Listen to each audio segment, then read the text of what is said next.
নমস্কার বন্ধুরা, আজ আমি তোমাদের কালীঘাটের কালী মন্দির ভ্রমণ করাবো। কলকাতা মানেই কালীঘাট, আর কালীঘাটের মধ্যে কালী মন্দির ভারতের অন্যতম প্রাচীন এবং বিখ্যাত শক্তিপীঠ। কালী মাতার পূজার জন্য এই মন্দির বিশ্বজুড়ে প্রসিদ্ধ। হিন্দু পুরাণ অনুযায়ী এখানে দেবী সতীর একটি অংশ পতিত হয়েছিল, অর্থাৎ ডান পায়ের আঙুল, তাই এটি 51 শক্তিপীঠের মধ্যে অন্যতম। তো যাওয়া যাক। এই হচ্ছে কালীঘাট মন্দিরের প্রথম প্রবেশদ্বার। 1 নম্বর প্রবেশদ্বারের সামনে দাঁড়িয়েছি, যেখানে প্রত্যেকটি দ্বারের কথা লেখা আছে। এখানে এই মন্দিরের চারপাশে 6টি প্রবেশদ্বার করা আছে, যার মধ্যে 1, 2, 3, 4 সবসময়ই খোলা থাকে। সবসময় খোলা থাকে বলতে ঠিক যখন পুজো এবং ভক্তদের দর্শনের জন্য খোলা থাকে, এবং সেটা ভোরবেলা থেকে দুপুর 1টা পর্যন্ত খোলা থাকে, আবার বিকেলবেলা 4টের থেকে খোলে। মন্দির আজকে বেশ ফাঁকা ছিল, আমি তাই ফাঁকায় তোমাদের জন্য অনেকটা ছবি তুলতে পেরেছি। দেখো, এই হচ্ছে প্রবেশদ্বার দিয়ে ঢোকার পর এই হচ্ছে কুণ্ড পুকুর। এই কুণ্ড পুকুরে প্রণাম করে এগিয়ে যেতে হয় মায়ের মন্দিরের দিকে। এই কুণ্ড পুকুর একপাশে, আর এই হচ্ছে মায়ের মন্দিরের চূড়া, দেখতে পাচ্ছ। মায়ের মন্দিরের গর্ভগৃহে ছবি তোলার অনুমতি নেই, তাই সেই ছবি ভেতরে গিয়ে আমি তুলতে পারবো না। এই হচ্ছে প্রবেশদ্বার, এবং আমি যখন গেছিলাম তখন এখানে পরিষ্কার চলছিল কুণ্ড পুকুর। এই কুণ্ড পুকুরের সামনে দিয়ে রয়েছে মহাদেবের মন্দির, এবং মহাদেবের মন্দিরের ঠিক বিপরীত দিকেই অবস্থিত মায়ের মন্দির, অর্থাৎ মা কালীর গর্ভগৃহ। প্রাচীন গ্রন্থে উল্লেখ আছে, কালীঘাট একসময় গঙ্গার তীরে অবস্থিত ছিল। সময়ের সঙ্গে সঙ্গে গঙ্গার গতিপথ পরিবর্তিত হয়েছে, এবং বর্তমানে আদি গঙ্গা একটু দূরেই রয়েছে। ধারণা করা হয় প্রায় 1000 বছর আগে থেকে এখানে কালী মাতার পুজো চলত। দক্ষিণ কলকাতার নাম কালীঘাট এই মন্দিরের নাম থেকেই এসেছে। বর্তমান মন্দিরটি জমিদার সাবর্ণ চৌধুরীর পরিবারের সন্তোষ রায়চৌধুরী তৈরি করে দিয়েছিলেন। এটি সামনে হচ্ছে নাট মন্দির, আর এই সামনে মহাদেবের মন্দির। এইটা নাট মন্দির, এই নাট মন্দির, আর এই হচ্ছে মায়ের মন্দির। মায়ের মন্দিরে দুভাবে যাওয়া যায়, এক হচ্ছে দর্শন, আর এক হচ্ছে ডাইরেক্ট গর্ভগৃহে গিয়ে পুজো করা। দুটো রাস্তা আছে, তোমরা যে রাস্তা দিয়ে যাবে সে পুরোহিত কিংবা পাণ্ডাকে বললে তারা সেই পথ দিয়েই তোমাকে নিয়ে যাবে। এই হচ্ছে গর্ভগৃহে ঢোকার রাস্তা, এইখান দিয়েই কিন্তু যেতে হবে। এই যে যাচ্ছে যারা, তারা কিন্তু গর্ভগৃহে যাওয়ার জন্যই যাচ্ছে। এইটা গর্ভগৃহের মধ্যে গিয়ে একদম মাকে স্পর্শ করে পুজো দেওয়া। এই হচ্ছে গর্ভগৃহের রাস্তা। আচ্ছা, এই গর্ভগৃহের রাস্তার ঠিক সামনেই হচ্ছে মনসাতলা অথবা ষষ্ঠীতলা। এই মনসা গাছ বহু প্রাচীন, বলা হয় সেই মা যখন আবির্ভূত হয়েছিলেন সেই তখন থেকেই মনসা গাছ ছিল, এবং মনসা গাছের নিচ থেকেই কিন্তু মা আবির্ভূত হয়েছিলেন। এই হচ্ছে দেখো গর্ভগৃহে যাওয়ার জন্য লাইন। এটা ঠিক উল্টো দিকেই হচ্ছে মনসাতলা।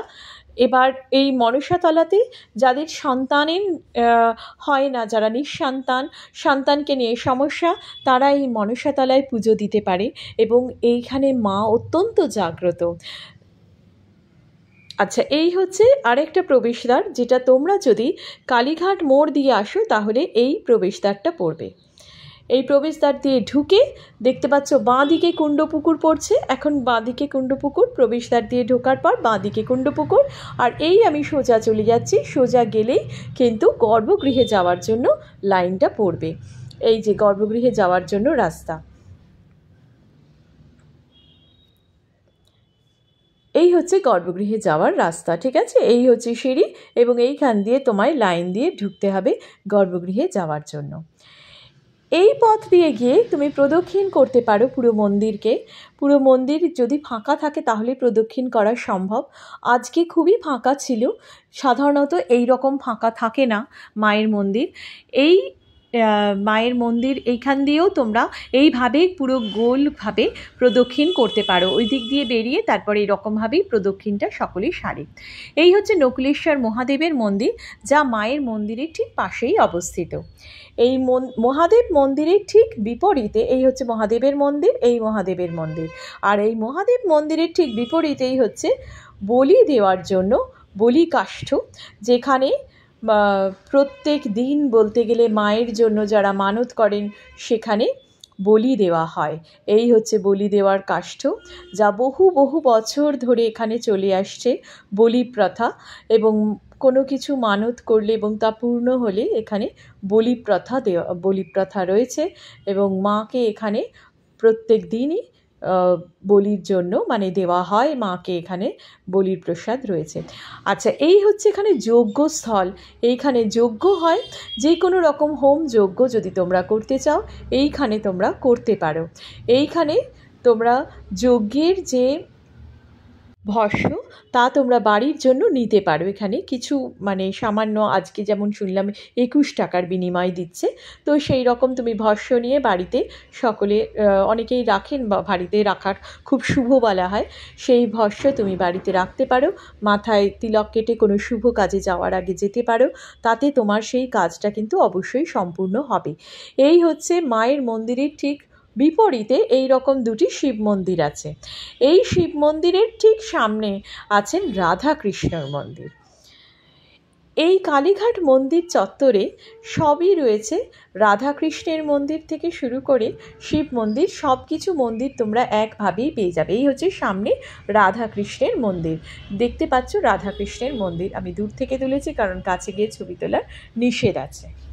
বলা হয় কালীক্ষেত্র বা কালীঘাট, এই কথাটি থেকে কলকাতা নামটির উদ্ভব ধারণা করা হয় 2000 বছর আগে।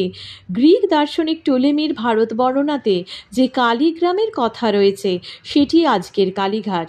এও জানা যায় 1100 খ্রিস্টাব্দের রচিত চণ্ডীমঙ্গলে বর্ণিত ধনপতি সওদাগর তার পুত্র শ্রীমন্তকে নিয়ে সপ্তডিঙায় করে যখন আদি গঙ্গায় যাচ্ছিলেন তখন এখানে পুজো দিয়েছিলেন। এই কালীঘাট মন্দির দর্শন করে, এই জায়গাটা হচ্ছে হারান মাঝির দোকান, যে হারান মাঝি চ্যাপ্টা রসগোল্লা তৈরি করেন এবং মা কালীর প্রসাদের জন্য এই চ্যাপ্টা রসগোল্লা কিন্তু প্রত্যেক দিন লাগবেই।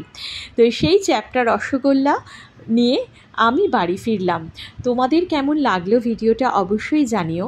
আর এই কালীঘাট নিয়ে আমার সম্পূর্ণ আরেকটি ভিডিও আসছে, যেখানে মা কালীর রহস্য নিয়ে আমি আলোচনা করছি, এবং যেখানে মা কালী কীভাবে হঠাৎ করে আবির্ভূত হলেন এই ধরাধামে, এই কালীঘাটে কী করে তিনি এসেছিলেন সেই সম্পর্কে বিস্তারিত বর্ণনা থাকবে।